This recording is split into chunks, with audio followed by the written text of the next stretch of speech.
మంచిది, మనకి మంచి అవకాశం ఇవ్వండి.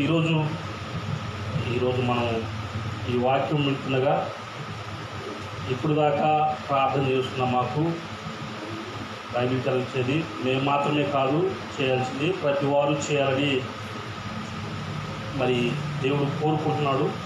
అయితే మళ్ళీ ఒకసారి దేవుడు మన జీవితాల్లో జరిగిన అద్భుతాలని, మన జీవితంలో జరిగిన ఆశ్చర్యకార్యాలని, మన జీవితంలో జరిగిన సూచక్రియలని, మహత్కార్యాలని మరి నిజంగా కొంతవరకు జరిగాయి. ఆ తర్వాత మళ్ళీ చాలా వరకు సంఘాల్లో చాలామంది కుటుంబ జీవితాలు మళ్ళీ జరగవు. దానికి గల కారణం ఏంటంటే, మనము గత కాలంలో ఏ స్థితిలో ఉన్నా కూడా మనకి జరిగిన కార్యాలు మళ్ళీ ఒకసారి రివైండ్ చేసుకోకపోవడమే, జ్ఞాపకం చేసుకోకపోవడమే. కాబట్టి ఆ కార్యాలు ఎలా జరుగుతాయి అనేది మనం వాక్యం ద్వారా తెలుసుకొని మరి ఈ రోజు నుంచి అలా చేయాలని మరి దేవుడు కోరుకుంటున్నాడు. మేమైతే ఆశ కలిగి ఉన్నాము. మరి మా ఆశను బట్టి దేవుడు కార్యం చేస్తున్నాడు. అయితే ఒక సేవకుడు మాత్రమే చేస్తాడు అనేది మరి మొదటిగా రాసిపడినా, కానీ సేవకుడు ద్వారా నేర్చుకున్న ప్రతి వాడు చేయాలి అనేది బైబిల్ చదివించేది. ఒకసారి చూద్దామా? 143వ కీర్తన 5వ అధ్యాయము చదువుకున్నాం. 5వ వచనం చదువుకున్నాం. 143వ కీర్తన 5వ వచనం చదువుకున్నాం. పూర్వ దినములు జ్ఞాపకం చేసుకొనుచున్నాను, నీ క్రియలన్నీ ధ్యానించున్నాను, నేను నీ చేతి పని యోచించుచున్నాను అని. హల్లెలూయా. సో ఇక్కడ దావీదు కీర్తనలో దావీదు మహారాజు మరి గత కాలంలో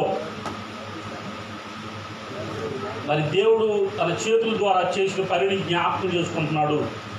ఈరోజు మనం కూడా జ్ఞాపకం చేస్తున్నాం. ఎందుకంటే అది ఇప్పుడు జ్ఞాపకం చేసుకుంటే మళ్ళీ ఇప్పటి నుంచి మీ జీవితంలో పనులు మొదలవుతాయి. హల్లెలూయా. నువ్వు ఏమి కావాలనుకున్నావు, ఎందుకంటే ఇక్కడికి వచ్చే ఎవరైనా సరే ఆశ పడకపోతే గనక, నేను చేయాలనే ఆశ నీకు లేకపోతే గనక ఇక్కడికి వచ్చినా కూడా వ్యర్థం అవుతుంది.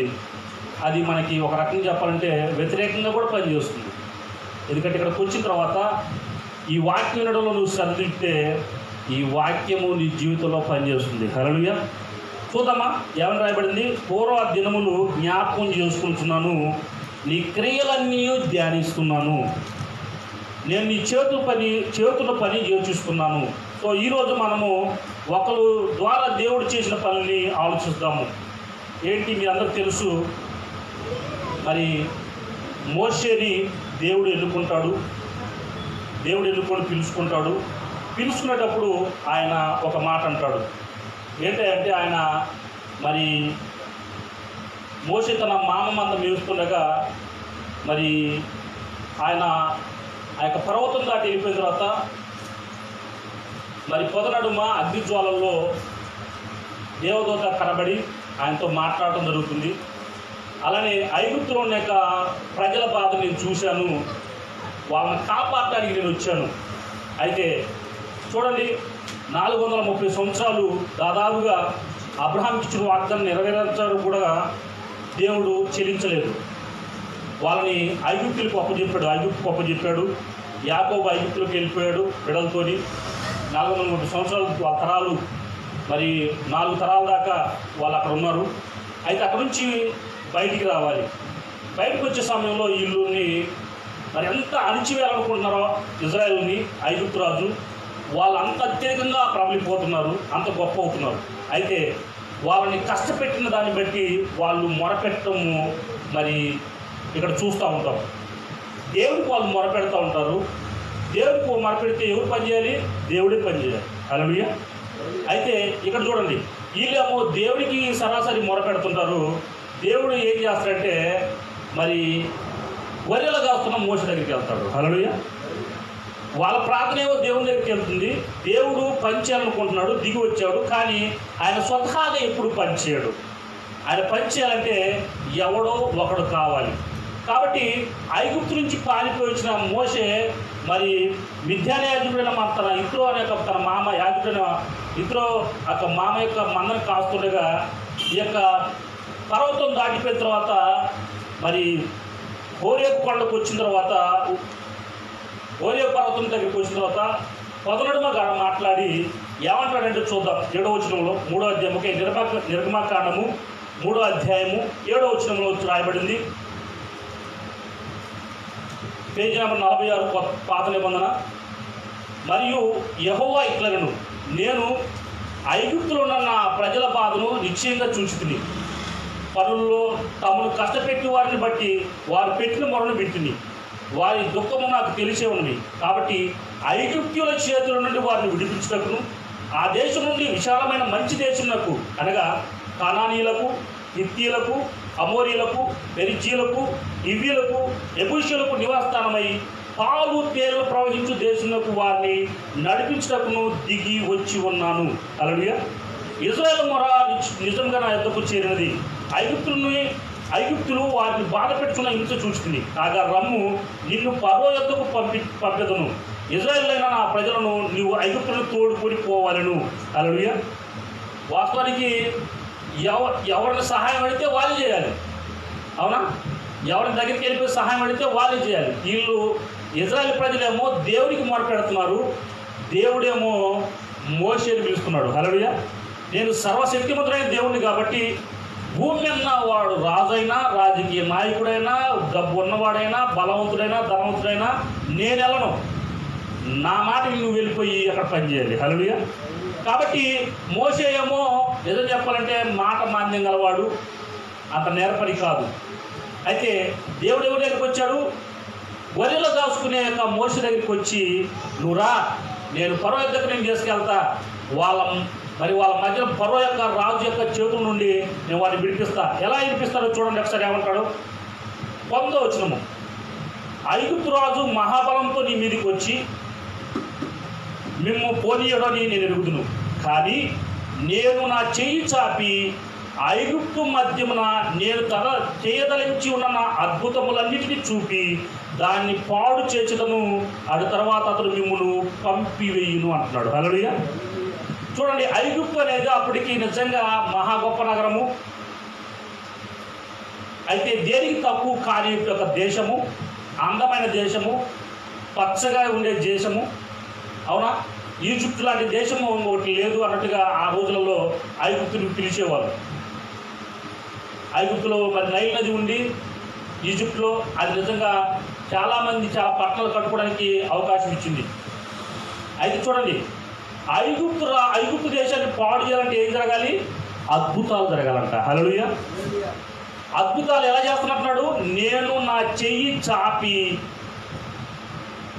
ఐగుప్తు మధ్యమున నేను చేయదలించిన అద్భుతములన్నిటిని చూపి దాన్ని పాడు చేస్తాను అంటున్నాడు. హల్లెలూయా. చూడండి, అంటే ఒక మంచి దాన్ని పాడు చేయాలంటే ఏం జరగాలి? అద్భుతం జరగాలి. హల్లెలూయా. మంచిదని చెడగొట్టాలంటే ఏం కావాలి? ఏదో ఒక అద్భుతం జరగాలి, ఊరికి కాదు. అయితే చూడండి, ఈ యొక్క ఐగుప్తు మధ్యలో అద్భుతాలు చేసి దాన్ని పాడు చేసి దేనికి పనికి రాకుండా చేసి ఈ యొక్క ఐగుప్తులో ఉన్న తన ప్రజలని, ఆ ఇజ్రాయెల్ని ఎక్కడ పంపించాలనుకుంటున్నాడు? 7 రాజ్యాల మధ్యలో అద్భుతమైన పట్టణం ఏంటంటే పాలు తేలు ప్రవహించు కానాని దేశానికి తీసుకెళ్ళిపోయి ఆ యొక్క దేశంలో వీళ్ళు కట్టని పొరాలు, పండించిన పంటలు వాళ్ళకి ఇవ్వాలని దేవుని యొక్క ఆశ. హల్లెలూయా. ఎందుకంటే దేవుడు వాగ్దానం చేశాడు కనుక అద్భుతాలు జరిగితేనే కానీ వాళ్ళు విడుదల పొందుకోరు. ఎందుకంటే ఐగుప్తు రాజు మహాబలంతో వచ్చి వాళ్ళని ఆటంకిస్తాడంట, వాళ్ళని పోనీయడంట. అయితే చూడండి, అద్భుతాలు చేసేటప్పుడు ఎప్పుడైనా సరే దేవుడు మరి దేని ద్వారా చేస్తాడంటే చేతుల ద్వారా చేస్తాడు. హల్లెలూయా. చేతుల ద్వారా చేస్తాడు. దాని సాదృశ్యంగానే యేసుక్రీస్తు వారు ఒక కుష్ఠరోగి దగ్గరికి వచ్చి ఏం చేశాడు? ఆయన నీకు ఇష్టమైతే నా సుదురుగా చేయవాలని కుష్ఠరోగి అడిగితే ఏం చేశాడు యేసుక్రీస్తు వారు? ఆ చెయ్యి ముట్టి, అవునా నువ్వు శుద్ధుడివి కమ్మని చెప్పగానే ఏమైపోయాడు? వెంటనే మరి స్వస్థ పొందుకున్నాడు. హల్లెలూయా. ఆ కుష్ఠరోగం అప్పుడే వెళ్ళిపోయింది. పేతురు అత్తగారి జ్వరంతో పడి ఉంటే యేసుక్రీస్తు ఏం చేశాడు? ఆమె చెయ్యి పట్టుకొని రమ్మన్నాడు. హల్లెలూయా. ఒక విధవరాలి కుమారుడు చనిపోతే పాడిని ముట్టుకుంటే ఏమైపోయాడు? ఆ పాడి మీద మరి చనిపోయిన యొక్క విధవరాల కుమారుడు లేచి కూర్చున్నాడు. ఒక 12 సంవత్సరాలు మరి చనిపోయిన యొక్క బిడ్డ యవనస్తురాలు ఒక శతాధిపతి కుమార్తె ఇంట్లోకి వెళ్ళిపోయి ఆమె చేపట్టుకొని తల్లితాకుమి అనగానే ఏం చేసింది? ఆమె లేచి కూర్చుంది. హల్లెలూయా. అవునా, అద్భుతాలు యేసుక్రీస్తు వారు ముట్టడం వల్ల జరిగింది.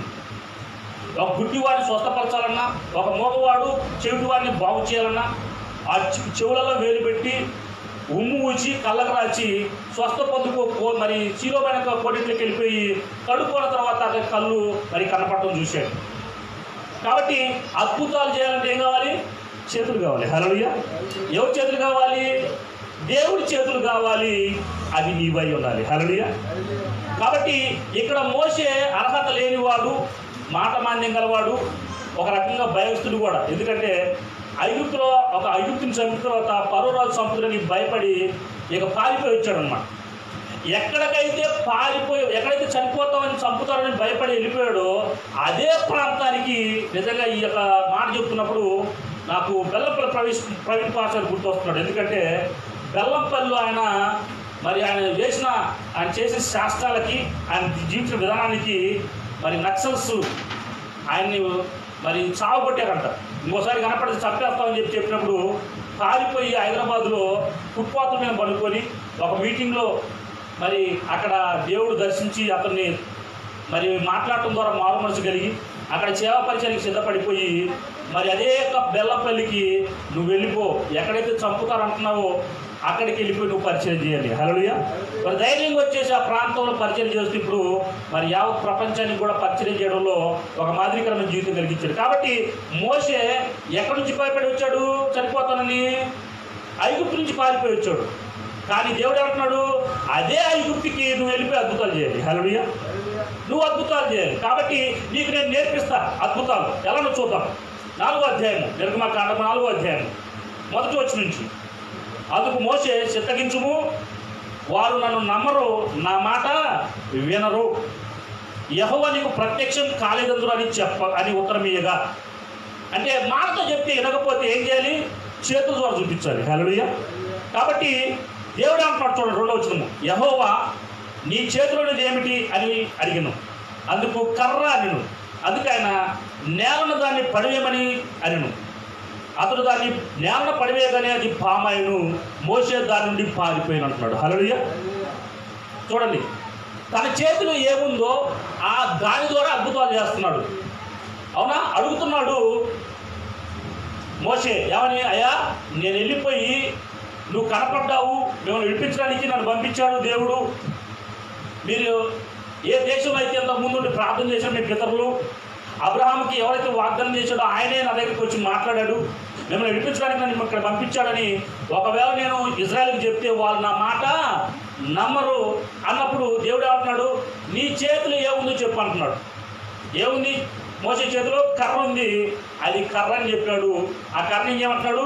కింద పడే అంటున్నాడు. హల్లెలూయా. అది కింద పడిగానే పాము అయితే ఏమైంది? పారిపోతున్నాడు భయపడి. పూర్వకాలంలాగానే అవున పరిస్థితిని చూసి పారిపోతున్నాడు పామును చూసి. అయితే దేవుడు అంటున్నాడు చూడండి 4వ వచనము, అప్పుడు యెహోవా నీ చెయ్యి చాపి దాని తోక పట్టుకొనమనగా అతడు తన చెయ్యి చాపి దాన్ని పట్టుకొనగానే అది అతడి చేతిలో కర్ర అయిపోయిందంట. హల్లెలూయా. డైరెక్ట్గా తలపట్టుకోమంటలా దేవుడు, డైరెక్ట్గా నువ్వు గొప్ప అద్భుతాలు చేయమంటలా, కొద్దిగా మొదలు పెట్టంటున్నాడు. హల్లెలూయా. చివర పట్టుకో, నేను దాన్ని మళ్ళీ ఎప్పటిలానే చేస్తాను. హల్లెలూయా. నువ్వు కింది స్థాయిలో ఉన్న పై స్థాయి దగ్గరికి తీసుకెళ్తా నేను, దరిద్రంలో ఉన్న సమృద్ధిలోకి తీసుకెళ్తా నేను, శాపంలో ఉన్న ఆశీర్వాదం తీసుకెళ్తా నేను. కానీ నువ్వు నేను చెప్పినట్టు మొదలు చేయి. హల్లెలూయా. కాబట్టి పాము అయితే ఏం చేస్తున్నాడు? అదే కర్రని ఏం పట్టుకోమంటున్నాడు? తోకను పట్టుకోమంటున్నాడు. తోక పట్టుకోవడంతోనే కర్ర అయిపోయింది మోసే చేతిలో, పాము అయిపోయింది, కర్రగా మారిపోయింది. హల్లెలూయా. అయితే రెండోసారి కూడా ఒక అద్భుతం చేస్తున్నాడు. ఎందుకంటే మనోడికి ఏదైనా చేయాలంటే ఒకదాంట్లో మనకు అద్భుతాలు జరగవు, మనం నమ్మం. ఒకదాంట్లో మనకు అద్భుతాలు జరిగితే నమ్మమ్మ. ఓకే, ఎందుకంటే ఇక్కడ 2-3 సార్లు చేసిన తర్వాతనే మనం బయటకు వస్తాం. కాబట్టి మొదటి జరిగిపోయింది. రెండోసారి ఏమంటున్నాడంటే నీ చెయ్యి మరి తీసుకొని రొమ్ముని పెట్టుకో అంటాడు. రొమ్ముని పెట్టుకోగానే అది మరి కుష్ఠం గలగా మారిపోవడం చూస్తూ ఉంటాం. అలానే మరి ఏటి నీళ్ళు తీసుకొని మరి ఒడ్డును పోయినప్పుడు అది రక్తంగా మారిపోవడం చూసి మరి నిజంగా నమ్ముతాడు. మోషే అక్కడికి వెళ్తాడు. ఎక్కడికి? ఐగుప్తు దగ్గరికి వెళ్తాడు. ఐగుప్తు దగ్గరికి వెళ్ళిపోయి డైరెక్ట్గా నిలబడతాడు. ఇలా సో తన అన్నగారిని తీసుకెళ్తాడు. అన్నగారిని మరి మోషేకి నోరుగా చేస్తాడు దేవుడు. మరి మోషేతో దేవుడు మాట్లాడతాడు. మోషేతో మాట్లాడిన ప్రతి మాట మోషే మళ్ళీ తన అన్నగారికి చెప్తూ ఉంటాడు. అయితే ఇక్కడ ఎప్పుడైనా సరే అద్భుతాలు కూడా మొదలైనప్పుడు లోకంలో వాళ్ళు కూడా చేస్తారు.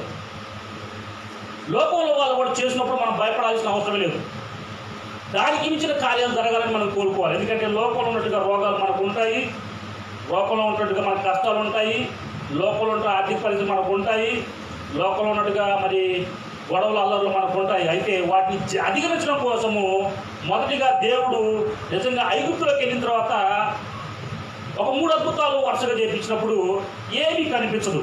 ఏంటి అంటే చూడండి, 7వ అధ్యాయంలో మరి 8వ వచనం చూస్తే, అవునా, ఏంటది? ఎలాగైతే మొదట పాము మరి కర్రని కింద పడేస్తే పాము అయిందో అదే ఒక అద్భుతం చేయమంటాడు. ఏంటి? ఐగుప్తు రాజు దగ్గరికి వెళ్ళిపోయినప్పుడు ఆ యొక్క కర్ర మరి నేల మీద పడేసినప్పుడు సర్పం అవుతుంది. ఇదే పని మరి ఐగుప్తు రాజు యొక్క శకుడుగానులు కూడా గాలిని దిగాలు చేసిన వాళ్ళు కూడా చేస్తారు.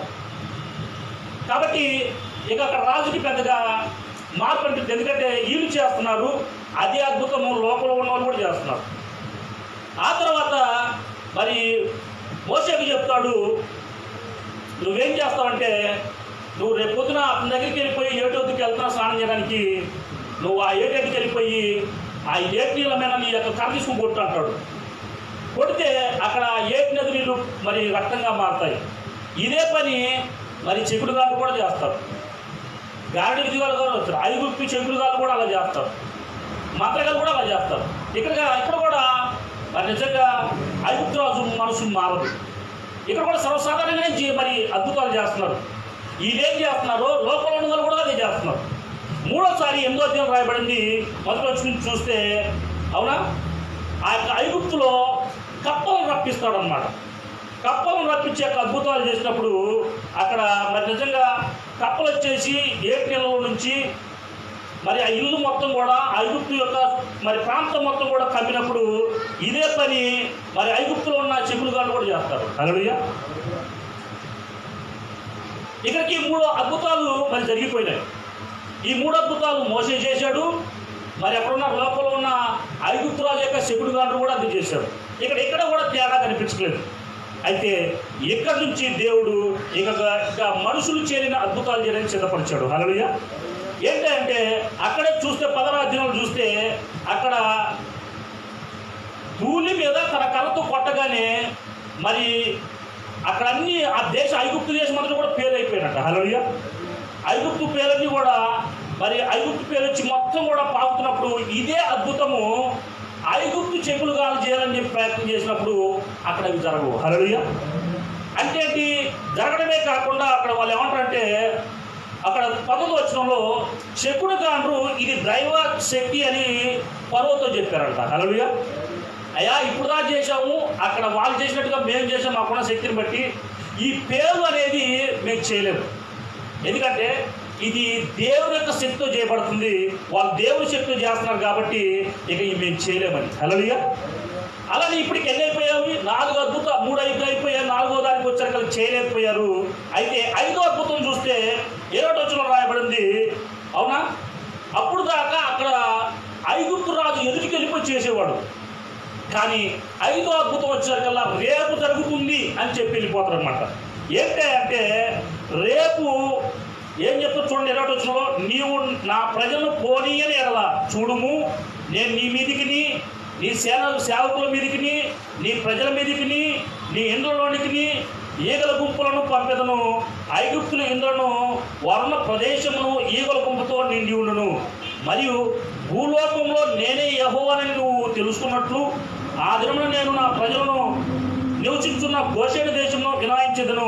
అక్కడ ఈగల గుంపులు ఉండవు. నా ప్రజలను నీ ప్రజల నుండి ప్రత్యేకపరుస్తానంటున్నాడు. హల్లెలూయా. అలానే రేపు ఈ సూచక క్రియ జరుగునని యెహోవా చలవిచ్చినట్లు నువ్వు చెప్పాలని చెప్తున్నాడు. హల్లెలూయా. వాస్తవానికి అప్పుడప్పుడు రేపు జరగబోయేది మోషేతో మాత్రమే చెప్పాడు. కానీ ఐదో అద్భుతం వచ్చిన తర్వాత ఇప్పుడే చెప్పమంటున్నాడు. ఏమని? నువ్వు రేపు జరగబోయేది ఈరోజే చెప్పాలి. హల్లెలూయా. ఈరోజు చెప్పి రేపు చేయాలి. కాబట్టి ఐగుప్తు రాజు ఏమంటున్నాడంటే, నీ మీద, నీ సేవకుల మీద, నీ దేశ ప్రజల మీద ఏమొస్తుంది? ఈగల గుంపులు వస్తాయి. అయితే ఆ ఈగల గుంపులు కేవలం ఐగుప్తులో మాత్రం వస్తాయి, గోషెను దేశంలో ఉన్న ఇజ్రాయెల్ ప్రజలకి రావు అంటున్నాడు. హల్లెలూయా. అక్కడ ఉండవు అంటున్నాడు. మొదటికి ఎవరు ప్రత్యేకపరుస్తున్నాడు? ఐగుప్తు నుంచి గోషె యొక్క ప్రాంతాన్ని విడగొడుతున్నాడు, ప్రాంతాన్ని సపరేట్ చేస్తున్నాడు. ఐగుప్తుని, గోషెను దేశాన్ని. గోషెను దేశం, ఐగుప్తు ఎక్కడుంది? పక్క పక్కనే ఉన్నాయి, కలిసే ఉంటాయి. కానీ ఇక్కడ దేవుడు మొదటగా ప్రాంతాన్ని వేరుపరుస్తున్నాడు, ఆ తర్వాత ప్రజలను కూడా వేరుపరుస్తున్నాడు. ఎందుకంటే ఆ ప్రాంతంలో ఏం రావు? ఈగల గుంపులు రావు. ఈగల గుంపులు ఆ ప్రజల మీద కూడా రావు. ఏ దేశంలో ఉన్న వాళ్ళకి? గోషెను దేశంలో ఉన్న ఇజ్రాయెల్ ప్రజల మీదకి ఈగల గుంపులు రావు. కానీ నీ దేశం అనేటువంటి ఐగుప్తులో కానీ, ఐగుప్తు ప్రజల మీద కానీ, ఐగుప్తు నాయకుల మీద కానీ, ఐగుప్తులో ఉన్న ప్రతి ఒక్కరి మీద ఈగల గుంపులు వచ్చేసి మిమ్మల్ని బాధిస్తాయని చెప్పేసి చెప్తున్నాడు. అది రేపు జరుగుతుందని చెప్తున్నాడు. వెళ్ళిపోయాడు. అలానే 9వ అధ్యాయంలో చూస్తే 6వ అద్భుతం ఎలా ఉంటుందంటే, 9వ అధ్యాయము 3వ వచనము, ఇదిగో యెహోవా బాహుబలము పొలంలో ఉన్న నీ పశువుల మీదకిని, నీ గుర్రముల మీదకిని, గాడిదల మీదకిని, ఒంటెల మీదకిని, ఎద్దుల మీదకిని, గొర్రెల మీదకిని మిక్కిలి బాధకరమైన తెగుళ్ళు కలుగును. అయితే యెహోవా ఇజ్రాయేళ్ల పశువులను ఐగుప్తు పశువులను వేరుపరుస్తాడు అంటున్నాడు. ఇజ్రాయేళ్లకున్న వాటన్నిటిలో ఒక్కటైనను సావడదని ఏప్రిల్ దేవుడని యెహోవా సెలవిచ్చున్నాడని అతనితో చెప్తున్నాడు. హల్లెలూయా. మొదట ప్రాంతాన్ని విడగొడుతున్నాడు, ప్రాంతంలో ఉన్న ప్రజలను వేరుపరుస్తున్నాడు, ఆ తర్వాత ప్రాంతంలో ఉన్న జంతువులను కూడా మారుతున్నాడు. హల్లెలూయా. సో అద్భుతం ఏం చేస్తుంది? ఒకటిని బాధిస్తుంది, ఒకటికి మేలు చేస్తుంది. హల్లెలూయా. అర్థమవుతుందా నా మాట మీకు? ఒక అద్భుతం జరుగుతుందంటే నీలో నొప్పి పోతుంది, నీకు ఆరోగ్యం వస్తుంది. హల్లెలూయా. దేవుడు చేసే మేలు అలా ఉంటాయి. నీ దరిద్రం పోతుంది, నీకు సమృద్ధి వస్తుంది. నీ శాపం పోతుంది, నీకు ఆశీర్వాదం వస్తుంది. ఏం జరుగుతుంటా ఉంటే? అద్భుతము జరుగుతూ ఉంటే. ఇది ఎవరితో చేయాలి? దేవుడే చేయాలి, మనిషికి తోడుగా ఉండి. ఒకడిని పంపించాడు, ఒకడికి నేర్పించాడు. ఆ ఒకడి ద్వారా మరి దేశంలో ఉన్న లక్షల మంది ప్రజలని కాపాడటం కోసము అద్భుతాలు సర్వసాధారణంగా మొదలుపెట్టాడు.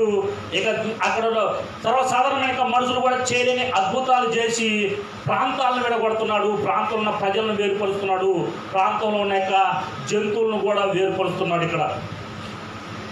ఇక్కడికి 6 అద్భుతాలు అయిపోయినాయి.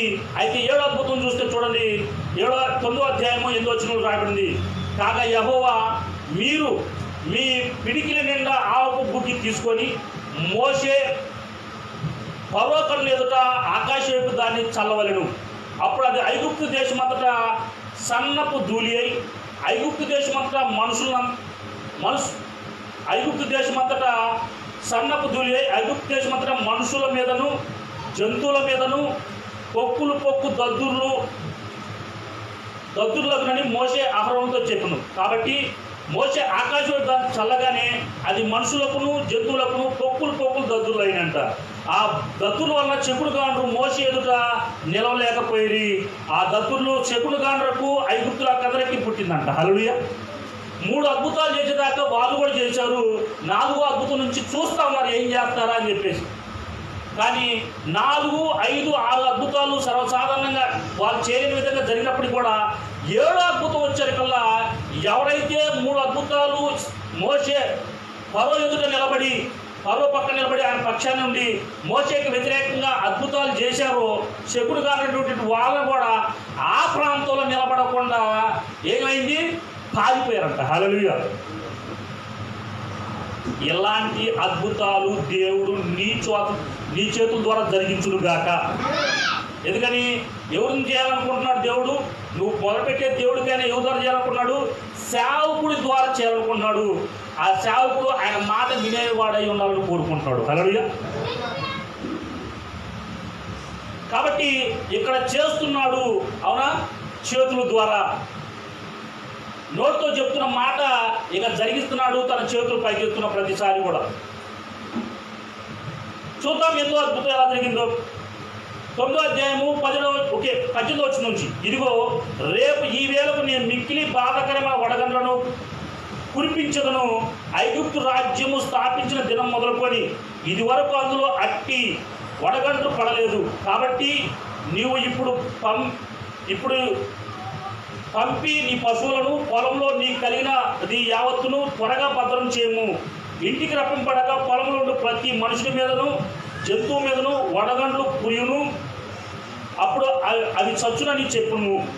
పరో సేవకుల్లో యెహోవా మాటకు భయపడిన వాడు తన సేవకులను తన పశువుల ఇంట్లోనే త్వరగా రప్పించను. అయితే యెహోవా మాట లక్ష్య పెట్టిన వాడు తన పనివారిని తన పశువులను పొలంలో ఉంచును.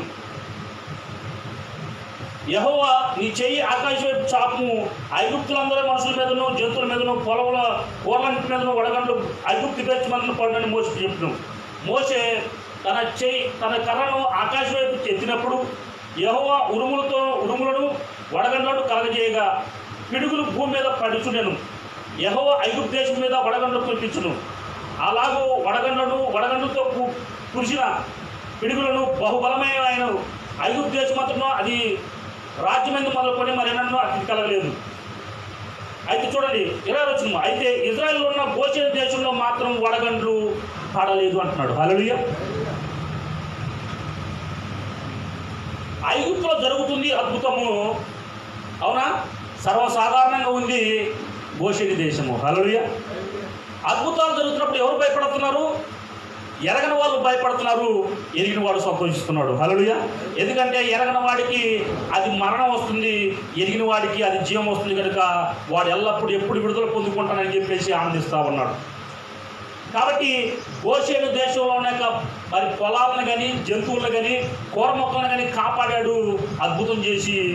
ఐగుప్తులో ఉన్న యొక్క కూర మొక్కల్ని జంతువుల్ని పశువుల్ని మనుషులు సైతం కూడా మరి పాడు చేయడం చూసాము 8వ అద్భుతం ద్వారా. 9వ అద్భుతం చూద్దాం. ఎలాగా?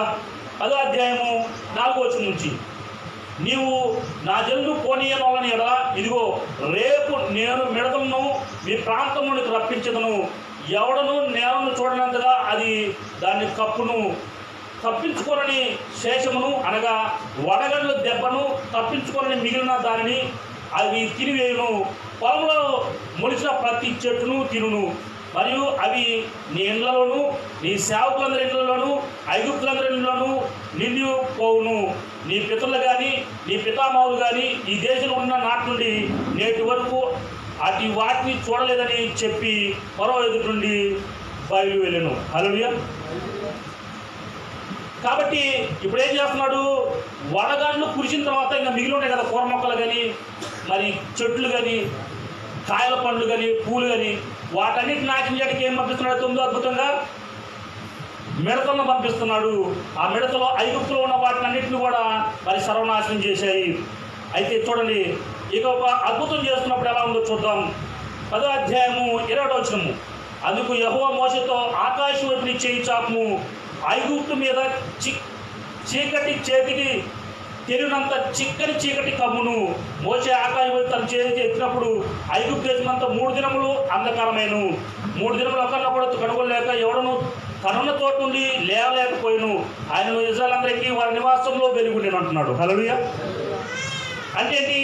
అద్భుతాలు అనేవి మనకి ఆశీర్వాదం వైపు నడిపించడం కోసం. హల్లెలూయా. పరలోక రాజ్యం వైపు నడిపించడం కోసం, నీకు బలమిచ్చి దేవుడు ఉన్నాడు, ఆయన నా ద్వారా పనిచేస్తున్నాడు నమ్మకం కలగజేయడం కోసము మొదట నీకు, ఆ తర్వాత నువ్వు నేర్చుకున్న తర్వాత నీ కుటుంబ సభ్యులకి, నీ గ్రామంలో వాళ్ళకి, నీ సంఘానికి, నీ దేశానికి. హల్లెలూయా. కాబట్టి ఇక్కడ ఏం చేశాడు? ఒక దేశాన్నే అవునా తగ్గించేశాడు. ఎక్కడో పనికి రాని బానిసలుగా బతుకున్న 430 సంవత్సరాలు బానిసలుగా బతికిన ఇజ్రాయెల్ని ఇక అక్కడ రాజులుగా చేసి, ఐగుప్తులు ఎవరైతే బంగారం పెట్టుకొని నగలు పెట్టుకొని డబ్బు సంపాదించుకున్నారో వాళ్ళందరూ కూడా లాక్కుని పోయే సామర్థ్యం ఇచ్చాడు. వాళ్ళు చేసిన సంవత్సరాల్లో ₹1 కూడా మిగిల్చుకోలేదు. కానీ వాళ్ళు వెళ్ళేటప్పుడు ఐగుప్తుల దగ్గర ఉన్న బంగారం మొత్తాన్ని కూడా అంట ఒలుచుకొని పోయారంట. హల్లెలూయా. ఒక్క పిల్ల. అలానే ఇంకొక అద్భుతం జరిగినప్పుడు ఐగుప్తులో ఉన్న పిల్లలు మొత్తం చనిపోతారు 11వ అద్భుతం జరిగినప్పుడు.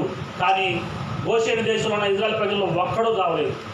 ఒక జంతువు చావలేదు, ఒక పొలంలో నష్టం జరగలేదు. అయితే ఈ అద్భుతాలు దేని చూపిస్తున్నాయంటే నీవు విడుదల పొందుకోవడానికి చూపిస్తున్నాయి, నువ్వు పరలోక రాజ్యానికి వెళ్ళడానికి సిద్ధపడుతున్నాయి. హల్లెలూయా. కాబట్టి అద్భుతాలు అనేవి మరి కావాలి అంటే ఏం చేయాలంటే ఆయన చేతులు చాపడాలి. అందుకే దావీదు అంటాడు కీర్తన రాబడినట్టుగా కింద ఒక మాట ఉంది 5వ వచనంలో చూడండి. చదువు 143 అధ్యాయంలో 5వ వచనంలో 6వ వచనంలో నీ తట్టు నా చేతులు చాపుతున్నానని రాయబడింది. అందుకే యేసుక్రీస్తు వారు కొండకి వెళ్ళినప్పుడు ఏం చేస్తాడు? చేతులు ఆకాశం వైపు చాపుతాడు. ఈ ఆకాశం వైపు చాపడం వల్ల గల కారణం ఏంటంటే ఆయన మహిమ ఆ చేతుల ద్వారా తను పొందుకొని తనకున్న అభిషేకాన్ని తన బిడ్డలకు ఇవ్వడం చూస్తూ ఉంటాం ప్రతి చోట కూడా. ఈరోజు కూడా మనకు కూడా అలానే వచ్చింది అభిషేకం అనేది. అందుకనే సేవకుడైనా సేవకురాలైనా ప్రతి వారు ఎవరు ప్రార్థన చేస్తున్నా ఏం చేయమంటారంటే మీ చేతులు చాపండి. ఐగుప్తుల దగ్గర నుంచి ఇజ్రాయేల్ని తీసుకొచ్చిన మోషే మరి ఎర్ర సముద్రం దగ్గరికి వచ్చిన తర్వాత ఎర్ర సముద్రం దగ్గర మరి నీళ్లు ఎదురు ఉంటాయి, సముద్రము వెనక రాజు వస్తుంటాడు. ఇజ్రాయేల్ ప్రజలు చనుగుతూ ఉంటారు, అయ్యా అక్కడే ఉంటే ఏదో తిని బతికే వాళ్ళము, వాళ్ళ దగ్గర 2-4 దెబ్బలు తిన సాయంత్రకాలం తిని నిద్రపోయే వాళ్ళమే. ఇప్పుడేమో నువ్వు ఇక్కడ చేసుకొచ్చావు, వాడి వెనక నుంచి కత్తులు తీసుకువస్తున్నాడు చంపడానికి, ఇప్పుడు మేమేం చేయాలన్నప్పుడు మోషే కూడా ఆలోచించి దేవుని అడుగుతారు, ప్రభా ఏం చేయాలంటే నువ్వు ఊరకుండు, నీ కర్ర అవునా ఆ సముద్రం చాపు, హల్లెలూయా, నీ చేతులు చాపు, నువ్వు ఊరకుండు, నేను అద్భుతం చేస్తాను, హల్లెలూయా. ఎక్కడైతే దారి లేదో అక్కడ 2 పాయలుగా జీర్చి పొడి నేల మీద మరి వాళ్ళు నడిచిపోయారు. అదే సముద్రంలో మరి శత్రువుని ముంచివేశాడు దేవుడు. అంటే నీ చేతులు ఈరోజు అద్భుతాలు చేయడానికి దేవుడు ఆల్రెడీ సిద్ధపరిచున్నాడు. కాబట్టి నువ్వేం చేయాలి? దావీదు చెప్పినట్టుగా నీ చేతులు ఆయన వైపు చాపాలి. అందుకే నేను ప్రతి విషయంలో కూడా చేతులు చాపుతూ ఉంటాను. ఇంట్లో ఉన్నా కూడా, ఇంట్లో ఒకవేళ కుర్చీలో కూర్చున్నా, మనసులో పడుకున్నా కూడా ఆ చేతులు చాపుతూ ఉంటాను. ఎందుకంటే నిజంగా ఈ మహిమగల దేవుడు ఇప్పటికీ నాతో పని చేస్తున్నాడు లేదని, హల్లెలూయా. ఇలా పని చేస్తున్నాడు కాబట్టి ఎవరి దగ్గరికి వెళ్ళిపోయినా ముందు నేనేం చేస్తానంటే వాళ్ళకి వెళ్ళి ఎక్కడైతే నొప్పింది వాళ్ళకి వెళ్ళి ఏం చేస్తానంటే ఆ చేయి చూపిస్తాము. నాలోకి ఏ మహిమ అయితే బలంగా వచ్చిందో అదే మహిమ వెళ్ళిపోయి వాళ్ళని బాగు చేయడం చూస్తూ ఉంటాను, హల్లెలూయా. ఇది నేను చేసినా నాకన్నా ముందు అందరూ చేశారా? అందరూ చేశారు. అందుకే యేసుక్రీస్తు వారు చేసిన అద్భుతాలు చూసి పేతురు ఒక శృంగారవాణి దేవాలయం దగ్గర ఒక పుట్టివాడు పడి ఉంటే ఏమంటాడు? పోయి మా దగ్గర వెండి బంగారాలు లేవు కానీ ఆయన ఇచ్చిన నా ముందని చెప్పి చేపట్టుకుని అంటాడు, లేచి నిలబడి అంటాడు, హల్లెలూయా. ఆడు పట్టుకోవడంతో ఏమవుతుంది? బలం వచ్చేసి లేచి పరిగెడతా ఉంటాడు. అంటే చూడాలి, నువ్వు చూసి నువ్వు కూడా అలా చేయాలి, హల్లెలూయా. మోషేకి నేర్పించాడు అద్భుతాలు చేయడం ఎలాగనేది. చెప్పిన మాట చెప్పినట్టు చేయడం ద్వారా జరిగేది ఏంటంటే అద్భుతం. మోకరించమంటారా? మోకరించాలి. చేతులు పైకెత్తామంటారా? ఎత్తాలి. నోరు తెరిచి నా పాపాలు క్షమించుకోమంటారా? అడగాలి. ఉపవాసం ఉండాలా? ఉండాలి. ఏ పని చేయమంటున్నాడో అది చేయడం ద్వారా నీ జీవితం జరుగుతుంది, అద్భుతం జరుగుతుంది, హల్లెలూయా. ఈ రోజు నుంచి ఈ మాటలను మీరు ప్రతిరోజు అద్భుతాలు చూసుకునే బిడ్డలుగా మారుతుదురుగాక. ఎందుకని ఐగుప్తులో బానిసలుగా కృంగ చేసి దిగదార్చినాక ప్రజలని అద్భుతాలుగా ఏం చేస్తున్నాడు? లేవనెత్తున్నాడు. వాళ్ళ బలం ఏంటో చూపిస్తున్నాడు. ఐగుప్తుల బలాన్ని క్రమక్రమంగా తగ్గిస్తూ ఉన్నాడు. ఏ రాజు అయితే దేవుడు అంటే యెహోవా దేవుడు ఎవడో నాకు లేదు, ఆయన ఎవరు నేను ఎరగనన్నాడు, నేను పాపం చేశాను, నన్ను క్షమించు, నా బిడ్డలను కాపాడని పట్టుకుంటాడు చివరికి, హల్లెలూయా. మీరు పోటేస్తారు ఎక్కడి నుంచి అని చెప్పేసి మరి కాలిపడేట్టుగా మరి వెళ్ళిపోయి మీరు నా ఎదురు కనపడదు ఒక్కడు కూడా. ఈ అద్భుతంలో జరుగుతున్న సమయంలో మొదట ఏమంటారంటే పురుషులు మాత్రం వెళ్ళిపోయి మీరు ఆరాధించండి దేవుణ్ణి, ఆ తర్వాత పెద్దలు మాత్రం వెళ్ళిపోయి ఆరాధించండి దేవుణ్ణి, ఆ తర్వాత పిల్లలు పెద్దలు మీ అందరిపై ఆరాధించండి, కానీ జంతువులు మాత్రం ఇక్కడే ఉంచండి అని చెప్తూ ఉంటాడు. మీ వస్తువులు ఏది తీసుకెళ్ళొద్దు అని చెప్తాడు. చివరికి ఏమంటాడు? మీ వస్తువులే కాదు నాకున్న వస్తువులు కూడా బంగారాన్ని కూడా తీసుకెళ్ళండి అని చెప్తాడు, హల్లెలూయా. ఎవడు బలవంతుడు వాడి బలాన్ని తగ్గిస్తూ బలహీనం ఏం చేస్తున్నాడు? బలవంతుడుగా మారుస్తున్నాడు అద్భుతాలు చేసి. మోషే లాంటి అద్భుతాల కన్నా గొప్ప అద్భుతాలు నువ్వు చేయుడుగాక.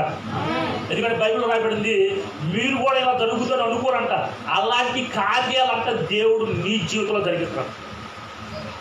నాకు ఇంత గొప్ప మారిపోతుందా అని నేను అనుకోలేదు, అలాగగా చేస్తాడు దేవుడికి.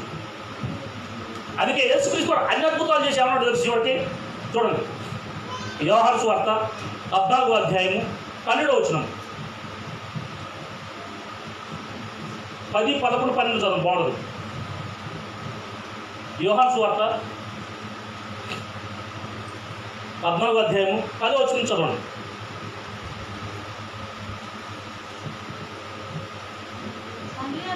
తండ్రి యందు నేనును నా యందు తండ్రి ఉన్నామని నీవు నమ్మడం లేదా? నేను మీతో చెప్తున్న మాటలు నా అంతటి నేనే చెప్పుటలేదు.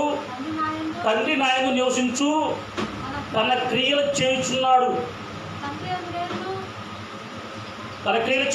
తండ్రి యందు నేను నా యందు తండ్రి ఉన్నామని నమ్మండి, లేదా ఈ క్రియల నిమిత్తమని నమ్మండి. హల్లెలూయా. అద్భుతాలు చూసి నమ్మండి అంటున్నాడు. నేను చెప్పే మాట నమ్మకపోవచ్చు, అద్భుతాలు చేసి చూపించండి, అద్భుతాలు చేయండి, అవి నమ్మిస్తాయి మిమ్మల్ని. హల్లెలూయా. ఈరోజు కూడా 2000 సంవత్సరాల క్రితము ఆయన చేసిన అద్భుతాలు ఇప్పటికీ మాట్లాడుకుంటున్నాం లేదా? ఆయన అద్భుతాలు చేయకపోతే శాస్త్రులు పరిచయంలాగా కేవలం ధర్మశాస్త్రాన్ని మాత్రమే బోధిస్తే ఎవడు ఇప్పుడు మాట్లాడేవాడు కాదు. ఎందుకని మరి యేసుక్రీస్తు వారు వచ్చిన కాలానికి ముందే శాస్త్రులు పరిచయులు మరి గొప్ప బోధిస్తున్నారు ప్రధాన యాజకులు. దేన్ని? ధర్మశాస్త్రాన్ని. కానీ ఈయన ధర్మశాస్త్రానికి వేరుగా ప్రవర్తించుకుంటూ ఇక్కడ ఆత్మీయ స్థితి ఉంటే ఎలాంటి అద్భుతాలను నువ్వు చూస్తావు. ఎందుకంటే ఇది శక్తి చేత బలము చేత కాదు, కానీ ఆయన ఆత్మ చేత కార్యాలు జరిగిస్తారని రాయబడింది. ఆ యొక్క ఆత్మ యేసునామములో భూమి మీదకి వస్తారని రాయబడింది. ఈరోజు ఆయన మీలోకి వచ్చున్నాడు కాబట్టి మీరేం చేయాలి? ఏమంటున్నాడు? ఈ క్రియలను నమ్మని అంటున్నాడు. చూడండి 12వ వచనము, నేను తండ్రి వద్దకు వెళ్తున్నాను కనుక నేను చేయు క్రియలు నా యందు విశ్వాసముంచువాడును చేయును, మరియు వాటికంటే మరీ గొప్పయు అతడు చేయనని మీతో నిశ్చయంగా చెప్తున్నాను. హల్లెలూయా. ఈరోజు భారతదేశానికి, భారతదేశంలో ప్రతి రాష్ట్రానికి యేసుక్రీస్తు వారిలాగా చేస్తే నమ్మరు, యేసుక్రీస్తు కంటే గొప్పగా చేస్తే నమ్ముతారు. హల్లెలూయా. ఎందుకంటే ఆ రోజు అపోస్తులు చేసిన అద్భుతాలు ఎలా ఉన్నాయంటే, వీళ్ళు ఇక్కడికి వచ్చారు బాబు, భూమిని తలకిందులు చేశారు కాబట్టి వీళ్ళు ఎక్కడుంటే మనకి నాశనంగా. హల్లెలూయా. వీళ్ళు చేసిన అద్భుతాలను బట్టి వీళ్ళందరూ కూడా పరిగెత్తుకుంటూ వెళ్ళిపోతారు వాళ్ళ దగ్గరికి. అందరూ వాళ్ళే రాజు అనుకుంటారు. ఒక ఎమ్మెల్యే ఒక పక్కన పెట్టినా, మిమ్మల్ని పక్కన పెట్టిన ఎమ్మెల్యేలు పెట్టి మిమ్మల్ని వెంట పడతారు అందరూ. హల్లెలూయా. ఇలాంటి బలము దేవుడు నీకు ఇస్తున్నాడు, ఇచ్చాడు ఆల్రెడీ. కాబట్టి ఏమంటున్నాడు? నేను తండ్రి ఆయన దగ్గరికి వెళ్ళిపోయాడు. శరీరానికి ఇప్పుడు ఆయన మన మధ్యలో లేడు. ఆయన ఎక్కడున్నాడు? తండ్రి కుడిపాడుతున్నాడు. కానీ ఇప్పుడు ఏమంటున్నాడు? నేను చెయ్యి క్రియలు నా యందు విశ్వాసం ఉంచుకోవడం చేస్తున్నాడు. ఎవరైతే యేసుక్రీస్తుని ఈ భూమికి కుమారుడుగా వచ్చి చనిపోయే తినేసి నమ్ముతున్నాడో వాడు యేసుక్రీస్తు లాంటి అద్భుతాలు చేయాలంట, వాటికంటే మరీ గొప్పవి చేయాలంట. అప్పుడే క్రీస్తు రాజ్యం వచ్చేది. హల్లెలూయా. అప్పుడే ఆయన శరీరానికి వచ్చి మనం తీసుకెళ్ళలేదు సంఘాన్ని. కాబట్టి ఇప్పుడు దేశంలో దొరుకుతుందంటే క్రియలు చేయట్లా, అద్భుతాలు ఆశ్చర్యకార్యాలు సూచక్రియలు చేయాలని కోరుకోవట్లా. ఏమని కోరుకుంటున్నారు? వాడు రాజకీయ నాయకుడు అయితే నేను రాజకీయ నాయకుడు కావాలి, వాడు ధనవంతుడైతే నేను ధనవంతుడు కావాలి, వాడు నన్ను తిడితే నేను తిట్టాలి, వాడు నన్ను కొడితే నేను కొట్టాలి, వాడు కేసు పెడితే నేను పెట్టాలి. ఇవి కాదు అద్భుతాలు చూపించేవి. ఎందుకని? యేసుక్రీస్తు వారు చనిపోయిన తర్వాత పరిశుద్ధాత్మ నింపడిన వాళ్ళు అద్భుతాలు చేసినప్పుడు అవునా ఇక్కడ వాళ్ళు బాగా బెదిరించబడిన టైంలో వాళ్ళు ప్రార్థన చేస్తారు. చూడండి ఒకసారి అపోస్తుల కార్యాలు 2వ అధ్యాయము 32వ వచనము.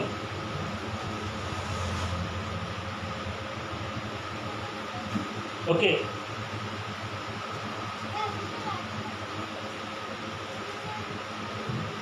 చదువుతారా?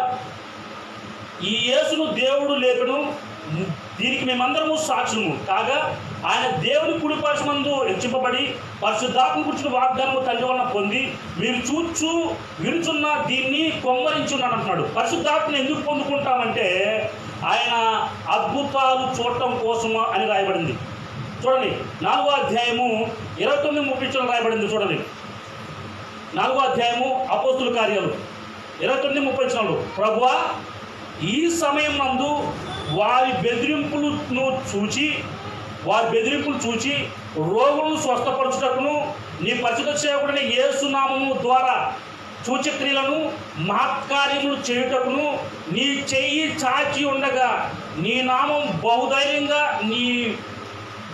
నీ వాక్యమును బోధించినట్లు అనుగ్రహించుము. వారు ప్రార్థించగానే వారు కూడి ఉన్న చోటు కంపించను. అప్పుడు వారందరూ ఏది పరిశుద్ధాత్మతో నిండిన వారై దేవుని వాక్యం ధైర్యంగా బోధించారంట. హల్లెలూయా. దేవుని వాక్యాన్ని మామూలు బోధిస్తే ఎవరు పట్టుకోరు. నువ్వు అద్భుతాలు చేసుకును, వాక్యం బోధించు, ఈ సాక్ష్యం ప్రకటించు, అందరూ పరిగెత్తుకొని వస్తారు. నువ్వు అద్భుతాలు చూసినా కూడా నమ్మట్లేదా, అది నేను ఎవడు బాగులేదు. హల్లెలూయా. కాబట్టి ఒక కార్యం జరుగుతుంటే అర్థం ఏంటి? నీలో ఉన్న బలహీనతను దేవుడు తీసేస్తున్నాడు, నీకు లేని బలాన్ని దేవుడు నీకు ఇస్తున్నాడు. హల్లెలూయా. నీకున్న అనారోగ్యాన్ని తీసేస్తున్నాడు, నీకు మరెన్నడూ కూడా రాని ఆరోగ్యాన్ని నీకు ఇస్తున్నాడు. నీకున్న ఆ యొక్క దరిద్రాన్ని తీసేస్తున్నాడు, నువ్వెప్పుడు చూడలేని సమృద్ధిని నీకు ఇస్తున్నాడు. కాబట్టి ఎవరైతే నువ్వు బెదిరిస్తున్నప్పుడు ఏం కావాలి, నువ్వేం కోరుకోవాలి? ప్రభా వాళ్ళని బెదిరించారు కాబట్టి వాళ్ళు కూడా ఏదో ఒకటి జరగాలి ప్రభావ, వాళ్ళని మేము ఎదుటి లేకుండా ప్రభావ, అటు లేకుండా పోవాలి కాదు, వాళ్ళే వచ్చి సాయుడుగా మనల్ని ప్రార్థన చేయాలి. హల్లెలూయా. వాళ్ళే వచ్చి ఇక్కడ చూసి మనల్ని బెదిరించిన వాళ్ళు మనల్ని చూసి భయపడిపోవాలని ప్రార్థన చేయాలి. ఇది అద్భుతాలు చేసి, ఎందుకని నువ్వు ప్రార్థన చేసినప్పుడు ఆయన చేయి చాపడితే ఏమవుతుంది? అద్భుతాలు ఆశ్చర్యకార్యాలు జరగడమే కాకుండా ఇప్పుడు దాకా నిన్ను గుర్తుపట్టి ప్రతి వాడు గుర్తించేలా చేస్తుంది. హల్లెలూయా. మోసే ఎవడికి లేదు, మొదట మనిషి చెప్పి పారిపోయాడు ఐగుప్తు నుంచి. ఇక మళ్ళీ ఐగుప్తుకు వచ్చి ఐగుప్తులో చంపుతారని చెప్పేసి భయపడుతున్నాడు. దేవుడు వచ్చి ఏమంటున్నాడు? ఇగో ఈ అద్భుతాలు చూసావు కదా, నేను చూపిస్తున్న ఈ 3 అద్భుతాలు, ఈ పోయి మరి అక్కడ చెయ్యి. మొదట ఏమంటారు వాళ్ళు? ఏమయ్యా నీవు అద్భుతాలు చేసావు, ఆశ్చర్యకాలను పాముని కర్ర చేసావు, కర్ర అవునా, ఆ కర్రను పాము చేసావు, మళ్ళీ పాము మొత్తం ఆ మిగతా పాము తినేసే బాగానే ఉంది. కానీ ఇప్పుడు నిన్నటిదాకా మట్టి గడ్డి ఇచ్చే ఇటుకలు చేయమన్నాడు, ఇప్పుడు మట్టి ఎట్లా గడ్డి ఎట్లా మీరే ఎత్తుకొని తెచ్చుకొచ్చుకొని మీరే చేయమంటున్నాడు. ఎలాంటి వాడు ఆయన అద్భుతం చేసి మళ్ళీ మమ్మల్ని బాధపడుతున్నావే, మిమ్మల్ని దేవుడు ఏదో ఒకటి చేస్తారని చెప్పేసి మోసే ఆహారాన్ని చదువుకున్నారు ఇజ్రాయెల్ ప్రజలు. 2వ అద్భుతం అయిపోయింది, 3వ అద్భుతం అయింది, 4 దగ్గరికి వచ్చారికల్లా చేతులు ఎత్తేసారు చెప్పుడు కాదు. హల్లెలూయా. ఇక 5వ దానికి దేవుడు సిద్ధపడుతున్నాడు. నేను ఫిలిష్తీయుడికి అక్కడికే వచ్చి ఏమన్నా కదా, రేపు చేస్తానని చెప్పేసి ఇప్పుడు నేను చెప్పే కదా, కానీ ఇప్పుడు నేను ఎట్లయితే నేను 3 మొదటిగా అద్భుతం చేసినప్పుడు చెప్పాను, ఇప్పుడు నువ్వు మోసే అహరోనుకి ఆ ఐగుప్తురాలు చెప్పి ఫరోకి ఏమని, రేపు అద్భుతం ఇలా చేస్తాను, ఇది జరుగుతుంది, నువ్వు సిద్ధపడు, నా మాట విని నా బిడ్డలు పంపిస్తేనే ఓకే, లేదంటే కనుక ఈ అద్భుతం జరిగి తీరుతుంది అంటాడు. అంటే ఇది మొదటగా ప్రాక్టీస్ అభ్యసించిన తర్వాత, ఎక్సర్సైజ్ చేసిన తర్వాత మోషకే వచ్చింది, ధైర్యం వచ్చింది. దేవుడు చెప్పినట్టుగా రేపు జరగబోయేది కూడా చెప్పేస్తున్నాడు. హల్లెలూయా. మీరు రేపు జరగబోయేది కూడా చూసుదురుగాక, చూసి ధైర్యంగా నిద్రపోదురుగాక. ఎందుకంటే రేపేం జరుగుద్దో, గంటకేం జరుగుద్దో, ఈ పేరుకి ఏం జరుగుతుంది, ఇది మంది కాదు అసలు. దీర్ఘాయుతో జీవించాలనేదే దేవుడు చిత్తము. అందుకనే తన కుమారుని అర్ధాయుస్తో అవునా తక్కువ యుక్త వయసులో ఆయన కుమారుని అప్పగించాడు. కాబట్టి నువ్వేం చేయాలి? అద్భుతాలు ప్రతిరోజు చూడాలి. అప్పుడు నీ యొక్క మైండ్ మొత్తం మారిపోతుంది. అద్భుతాలు చూడాలంటే ఏం చేయాలి? వినాలి వాక్యం. వాక్యం ఏమైంది? దేవుడైంది. హల్లెలూయా. ఆ వాక్యం శరీరధారిగా కృపా సత్య సంపూర్ణుడిగా 2000 సంవత్సరాల క్రితం నివసించాడు. ఆయనలో ఉన్నాడు, ఈరోజు మనలో ఉన్నాడు. హల్లెలూయా. ఈరోజు మనతో కూడా మాట్లాడుతున్నాడు. కాబట్టి అంటున్నాడు, వాళ్ళు ఎవరైతే శత్రువులు మమ్మల్ని బెదిరిస్తున్నారో వాళ్ళు బెదిరింపు చూసి మేము ఊకోట్లా, నీ చేయి చాకున్నా కదా, ఇప్పుడు చేయి స్వస్థతలు, ఇప్పుడు చేయి అద్భుతాలు, ఇప్పుడు చేయి మాటకార్యాలు, అప్పుడు నమ్ముతారు అందరూ. హల్లెలూయా. నిజంగా ఆ అద్భుతాలు ఒక మోషే, ఒక పేతురు, యోహాను ఆ సుమారపు దేవాల దగ్గర ఆ యొక్క వ్యక్తిని ఆ లేపనంత వరకు ఎవడు పరుచుకోవాలి. అసలు అందరిలానే గుడికి వెళ్తున్నారు, అందరిలానే వస్తున్నారు, ఎవడు పరుచుకోవట్లేదు. ఎప్పుడైతే ఆకి పట్టుకొని అరే యేసు నామంలో నువ్వు లేచినప్పుడనే వాళ్ళు లేచినప్పుడు గంతులు వేస్తుంటే అందరూ పరిగెత్తుకుని వచ్చారు. పరిగెత్తుకుంటూ రావటం కాదు, అక్కడ ఉన్న అధికారులు కూడా వచ్చారు. వీటి అందరూ గుంపు గుంపులు కలిపారు. వీళ్ళకి తెలియని పాపంలో కాదు, ఇంకా చదివరాదు కదా అసలు. వాళ్ళకి వీళ్ళేంది రా బాబు ఎటు చేస్తున్నారు అని చెప్పేసి తీసుకెళ్ళి కొట్టారు కూడా. కొట్టిన వాళ్ళు ఏమన్నా తెలుసా? మమ్మల్ని కొట్టిన పర్లేదు, ఇంకా గొప్ప అద్భుతాలు చేయండి. హల్లెలూయా. ఇంకా గొప్పగా నీ గురించి తెలియాలి. ఎందుకంటే అద్భుతము ఎవరికి తెలియజేస్తుంది? మొదటిగా నిన్ను ఎవరో పరిచయం చేస్తుంది, నీ ద్వారా దేవుడు అంటే ఎందుకు పరిచయం చేస్తుంది. హల్లెలూయా. నీకొక్కడికే కాదు స్వస్థత, నీకొక్కడికే కాదు అద్భుతం, నీ ద్వారా అనేక మంది చూచి నిజమైన దేవుడు ఎవరో తిరగాలి. ఇట్టి అద్భుతాలు చేసే మోషేలుగా మీరు మారుదురుగాక. మీరు అద్భుతాలు చేసే ఇప్పుడు ఆత్మీయ స్థితి ద్వారా యేసు బిడ్డలుగా మారిపోదురుగాక. ఎందుకంటే బైబిల్ చెబుతుంది, ఫిలిప్పీయులకు రాసిన పత్రిక 3వ అధ్యాయం 20వ వచనంలో, అవునా సమస్తము తనకు లోపరుచుకొనుదాని శక్తిని బట్టి ఆయన మన దీన శరీరమును తన మహిమగల దేహమునకు సమరూపంగా మారుతున్నాడు. హల్లెలూయా. యేసు ఈ భూమి మీద ఉన్నప్పుడు ఎలాంటి దేహాన్ని కలిగి ఉన్నాడో ఈ రోజు పరిశుద్ధాత్మను నీకు ఇచ్చి అలాంటి దేహంగా మార్చి ఆయనలాంటి కార్యాలు కాదు, ఆయన కంటే గొప్ప కార్యాలు చేసే శక్తి సామర్థ్యము దేవుడు ఈ రోజు నీ ద్వారా కనపరచాలని ఆశపడుతున్నాడు. ఆ రోజు ఆయన అద్భుతం చేసేవాడు తెలుసా, ఎవరు చెప్పొద్దు అంటాడు. ఈరోజు అంటాడు తెలుసా, నీ అద్భుతం చేసి అనేక మంది లేకొచ్చుంటాడు. నిజంగా మొదట్లో నేను చూసినప్పుడు ఒక సిస్టర్ వచ్చిందన్నమాట, శ్రీనివాస్ రెడ్డి అన్న భార్య దగ్గరికి వచ్చి, అయ్యా కడుపులో పేగు మడత పడింది, ఆపరేషన్ చేయాలంటే 50 అంటున్నారు, నాకేమో పంట దాదాపుగా 20 ఎకరాల దాకా ఉంది, నేను ఒక్కదాన్ని, మరి మా ఆయన కూడా చేసేవాడు కాదు, నేను నా బిడ్డలు వెళ్ళాలి, నా బిడ్డలు చిన్నవాళ్ళు, మరి వాళ్ళు కూడా పనికి వెళ్ళి వాళ్ళు పని చేయలేరు, నేనే పని మనుషులు కూడా పెట్టి చేయించాలి, నేను లేకపోతే ఆ 20 ఎకరాలు పాడైపోతుంది సంవత్సరాలు కూడా, మరి ఆపరేషన్ చేస్తే 6 నెలల దాకా మరి బయటకు వెళ్ళకూడదు అంటున్నారు. మీ గురించి నేను విన్నానని చెప్పేసి మన ఇంటికి వచ్చేసి ప్రార్థన చేయించుకున్నారు. ఆ తర్వాత ప్రార్థన చేసిన తర్వాత ఇంకొక చోట ఆ ఊళ్ళో ప్రార్థన పెట్టినప్పుడు వచ్చే ఉందంటే నేను ఆపరేషన్ చేయించుకున్నాను, నా ఊరికి పోయింది. హల్లెలూయా. డాక్టర్ దగ్గరికి వెళ్ళి మళ్ళీ స్కానింగ్ తీస్తానంట, అమ్మా నీ పేరు బాగుందమ్మా, ఇబ్బంది లేదని చెప్తారు. దాని ద్వారా ఆ ఊర్లో ప్రతి వారి గురించి ప్రార్థన చేయించుకున్నారు. హల్లెలూయా. ఎలాంటి గ్రహింపలేని గొప్ప కార్యాలు నువ్వు చేయుదుగాక.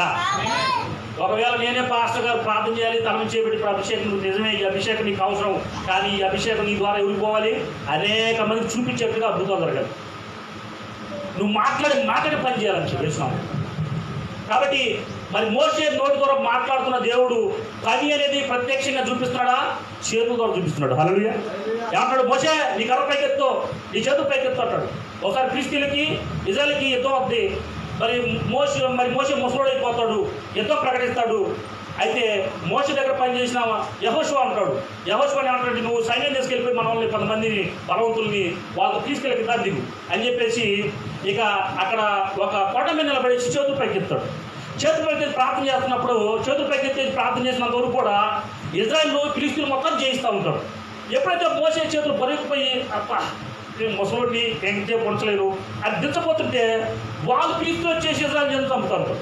అప్పుడు ఏం చేస్తారంటే అహరోను కొడుకు ఒకడు, అవునా, మరి మోసే కొడుకు ఇతరులు లేచి ఏం చేస్తారంటే ఆ 2 చేతులు పట్టుకుంటారు. సాయంత్రం వరకు పట్టుకుంటే వీళ్ళు ఇజ్రాయెల్ ఉన్న ప్రజలు మొత్తం, సైనికులు మొత్తం కూడా ఫిలిష్తీయులు మొత్తం సర్వనాశనం చేసేస్తారు. హల్లెలూయా. అంటే అద్భుతాలు చేసేటప్పుడు ఏం చేస్తున్నాడు, చేతులు చాపమంటాడు. హల్లెలూయా. నీ చేతులు చాపు, నీ చేతులతో నేను అద్భుతాలు చేస్తాను. మొదటి నేను అభిషేకిస్తాను, నా చేతులుగా మార్చుకుంటాను. నీ చేతులు చాపితే అప్పుడు నా చేతులుగా నీ చేతులు మార్చి, నీ చేతులు నా చేతులుగా మార్చి నీ చేతులతో నా అద్భుతాలు చూపిస్తాను. హల్లెలూయా. కాబట్టి మోషే అన్నాడు, నీ కర్ర చాపు, ఆ కర్ర పట్టుకో, ఒకసారి ఆ కర్ర పట్టుకున్నా వదిలిపెట్టు, పాము అవుతుంది. ఆ త్వాగ పట్టుకో, మళ్ళీ కర్ర అవుతుంది. నీ చేతి పెట్టుకో, ఎలా ఉంటుందో చూడు, అర్ర తీసేయి, మళ్ళీ పెట్టుకో, చూడేమవుతుంది. ఆ నీళ్ళు పట్టుకో, ఒడ్డు పోయి ఏమవుతుంది. ఎలాంటి గ్రహింపలేని అద్భుతాలు నువ్వు చేయుదుగాక. ఎందుకని దేవుడికి మొరపెట్టింది ఎవరు, ఇజ్రాయెల్ ప్రజలు. దేవుడి సమాధానం ఎవరికి ఇవ్వాలి, ఇజ్రాయెల్కి ఇవ్వాలి. ఆయన దిగి వచ్చినప్పటికి కూడా ఎవరు కోరుకున్నాడు, ఒక వ్యక్తి ద్వారా పనిచేయాలనుకుంటున్నాడు. అది మరి నిజంగా మరణానికి భయపడిపోయి ఐగుప్తు నుంచి పారిపోయిన వ్యక్తిని ఐగుప్తులో గొప్పగా చేసే విధంగా మోసే పేరు ఇప్పటికీ కొన్ని వేల సంవత్సరాలప్పటికి కూడా మాట్లాడుకోవడానికి మరి నిజంగా దేవుడు మరి కృప చూపించాడు. నువ్వు కనుక ఆయన మాటకు లోబడితే, ఆయన నీ ద్వారా అద్భుతాలు జరిగిస్తే ఎలా ఉంటుందో తెలుసా, తరతరాలు మాట్లాడుకుంటారు నీ కుటుంబాల్లో. హల్లెలూయా. నీ కుటుంబాలు మాట్లాడుకుంటారు, మా బాబాయ్, మా పెదనాన్న, మా తాత, వాళ్ళ తాత, మా నాన్న, ఇలాగే చెప్పుకుంటారు అన్నమాట. లేకపోతే ఎవడికి తెలియదు అసలు. మీ తరతరాలు నీ గురించి చెప్పుకుందురుగాక. రాబోతున్న తరాలు మీ బిడ్డలకు, వాళ్ళ బిడ్డలు నీ గురించి చెప్పుకుందురుగాక. ఎందుకంటే అలాంటి అద్భుతాలు దేవుడు నీ ద్వారా ఆశపడుతున్నాడు. ఎంతమంది చెప్పకుండా మీ చేతులతో అద్భుతాలు. ఎందుకంటే మీ చేతిలో చాపకపోతే, మీరు మాట్లాడకపోతే జరగవు అద్భుతాలు. మీరు చేస్తే కనుక మీ యొక్క ఐడెంటిటీ కనపడుతుంది, మీ గుర్తింపు కనపడుతుంది. ఎక్కడైతే నువ్వు దేనికి పనికిరాని వాడవో అక్కడ నేను పనికొచ్చేయడం మారు. ఎక్కడ నువ్వు లేని స్థితిలో ఉంటావో అక్కడ గొప్పసారి నువ్వు దేవుడు మారుతాడు. ఎక్కడ దరిద్రం ఉంటుందో అక్కడ ధనంగా మారుస్తాడు. ఎక్కడ లేకుంటుందో అక్కడ సమృద్ధిగా మారుస్తాడు. ఈ స్థితి కేవలం నీవు చేయడం ద్వారా దేవుడు చేయాలని కోరుకుంటున్నాడు. ఎందుకని నీ చేతులని ఆయన చేతులుగా మార్చడానికి నీ చేతులు కావాలని కోరుకుంటాడని. తన నోటి నుంచి వచ్చే ప్రతి మాట నీ నోటుగా మాట్లాడదు. ఎనిమిదితో మాట్లాడినప్పుడు అంటారు కదా, నీ నోరు తెరువు, నీ నోట్లో నన్ను వాక్యం పెడతా. హల్లెలూయా. నీ నోటి నా మాటలు పెడతా, నువ్వు మాట్లాడు, ఎవడు భయపడకుండా. నువ్వు భయపడ్డావో అద్భుతం చేసినప్పుడు వారు భయపడతారు నిన్ను. కాబట్టి అద్భుతాలు చేసినప్పుడు నువ్వు మాట్లాడే మాట ఏమై ఉండాలి? పనిచేయదై ఉండాలి. ఇది నమ్మకం క్రీస్తు వాక్యం వినడం ద్వారా నీకు వస్తుంది. హల్లెలూయా. ఎవరైతే యేసు క్రీస్తు తమ తొందరగా అంగీకరించి నా పాపాల కొరకే మరణించి చనిపోయి తిరిగి నమ్ముతున్నాడో వాడి నోటు ద్వారా వాడి చేయి పట్టుకున్న ప్రతి చోట అద్భుతాలు జరగాలని దేవుడు కోరుకుంటున్నాడు. హల్లెలూయా. కాబట్టి ఇటు స్థితి వల్ల గలవారిగా మీరు మారి అనేక మంది జీవితాల్లో అద్భుతాలు చేసే బిడ్డగా మారిపోదురు గాక ఎంతమంది కోరుకుంటున్నారు? అది లేచిన బట్టి మీ చేతులు పైకి చాపడం. అందుకే దావీదు అంటాడు, నా చేతులు నీ వైపు చాపుచున్నాను అంటాడు. మనం చాపుదామా? మన చేతుల ద్వారా అద్భుతాలు చేయాలని ఆశపడతాం. ఎందుకంటే ఆయన చేయ అద్భుత క్రియలను మరి గతకాలంలో నిజంగా మోసే ద్వారా ఎలా చేయించాడు, అదే దేవుడు ఈరోజు నీతో నాతో కూడా చేయించాలని ఆశపడుతున్నాడు. అదే మోసతో మాట్లాడిన దేవుడు ఈరోజు నీతో కూడా మాట్లాడుతున్నాడు. ఆ రోజు మోసని గొప్ప చేసిన దేవుడు నిన్ను కూడా గొప్ప చేయాలని ఆశపడుతున్నాడు. ఆడ మోసని నాయకుడిగా నడిపించిన దేవుడు నిన్ను కూడా ఈ రోజుల్లో నిన్ను నాయకుడిగా నడిపించాలని ఆశపడుతున్నాడు. కనుక నువ్వు సిద్ధపడి నీ చేతులు చాపి చెప్పిన మాట చెప్పినట్టు చేస్తున్న ప్రతి వారి జీవితంలో అద్భుతాలు చూసుకుంటారు వచ్చే వారకల్లా. ప్రభువా, ఇదిగో బిడ్డల ప్రభువా, నిజంగా నీ వాక్యం విన్నారు, నీ వాక్యం వినడంతోనే వెలుగు కలుగుతుంది ప్రభువా, నీ వాక్యం వింటుందనే ప్రభా బలం వస్తుంది, నీ వాక్యం వింటున్న ప్రభావ మేము మండిపోతాం ప్రభా. నీకు పొదల్ని కాల్చిన ఈ యొక్క మంట, శత్రుకు మెషెక్కును అభ్యర్థిని కూడా కాల్చిన మంట ఈరోజు ప్రభా ఈ బిడ్డలు పొందుకుందురుగాక. పడిపోయిన ప్రతి ఒక్క దావీదుని గుడాలని ప్రభా లేపి నిలబెడుతున్నాను ప్రభా. అది ప్రతి వారు ప్రభా అద్భుతాలు చేసే బిడ్డగా లేచి నిలబడుదురుగాక. పరిశుద్ధాత్మ తమ చేతులు నీ వైపు చాపి ఉండగా ప్రతి చేయిని అర్థాన్ని ముట్టండి యేసుక్రీస్తునామములో, ప్రతి చేయిని బలపరచండి. అవును ప్రభా, మీరు మాకు వాగ్దానం చేశారు, ఈ చేతులకి యుద్ధాన్ని వేలకు పొరగానే నేర్పిస్తున్నారు ప్రభా. ఈ రోజు నుంచి ప్రభా యుద్ధాలు చేసే చేతులుగా మారిపోవులుగా చేసినాము, పోరాటాలు చేసే చేతులు మారిపోలు గాక. అవి ఎవరి వైపు అయితే ప్రభా తమ చేతులు చాపుతారు ప్రభా, వాళ్ళకి పరిపూర్ణమైన యొక్క స్వస్థత, పరిపూర్ణమైన యొక్క విడుదల, పరిపూర్ణమైన యొక్క అద్భుతం ప్రభా ఈ బిడ్డలు చూసుకునే యొక్క ధన్యతను బిడ్డలు ఇచ్చేది. అభిషేకించండి పోలీసు తత్వం, పరిశుద్ధాత్మకి నీకేమన్నాను బలపరచం ప్రభా. నీ చేతులు ప్రభా ముట్టాయి ఒక కుష్ఠరోగిని, నీ చేతులు ముట్టాయి పేతురు అత్తగారిని, నీ చేతులు ముట్టాయి ప్రభా ఒక 12 సంవత్సరాలు చనిపోయిన యవనస్తురాలని. అవును, కుష్ఠరోగం పోయింది, జ్వరం విడిచిపోయింది, మరణము జయించి ప్రభు బిడ్డ లేచింది ప్రభు. ఇతరాల యొక్క కుమారుడు పాడిపోయించి ప్రభు లేచి ప్రభు నడిచాడు ప్రభు. ఒక కుంటివాడు చూశాడు ప్రభు, ఒక మూగవాడు మాట్లాడాడు ప్రభు, ఒక చెవిటివాడు విన్నాడు ప్రభు, ఒక కుంటివాడు నడిచాడు ప్రభు. మీరు ముట్టుకోవడం ద్వారా ఈరోజు ప్రభు బిడ్డల హృదయాలను మొట్టండి యేసుక్రీస్తున్నారు, ఆ చేతులు బలపరిచి యేసుక్రీస్తున్నారు.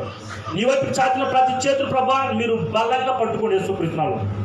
బలమైన నీకు అభిషేకం ప్రభు బిడ్డలపై కొమరించి నిజము నువ్వు ఉన్నావు, ఈరోజు మా జీవితంలో అద్భుతాలు చేస్తావు ప్రభు అనే ఒక గొప్ప సాక్ష్యం ప్రభు బిడ్డల కలిగి ప్రభు దయచేయండి. ఎందుకంటే మీరు మృతులను సజీవులుగాను లేని వాటిని ఉన్నట్టుగా చేసే దేవుడు ప్రభు.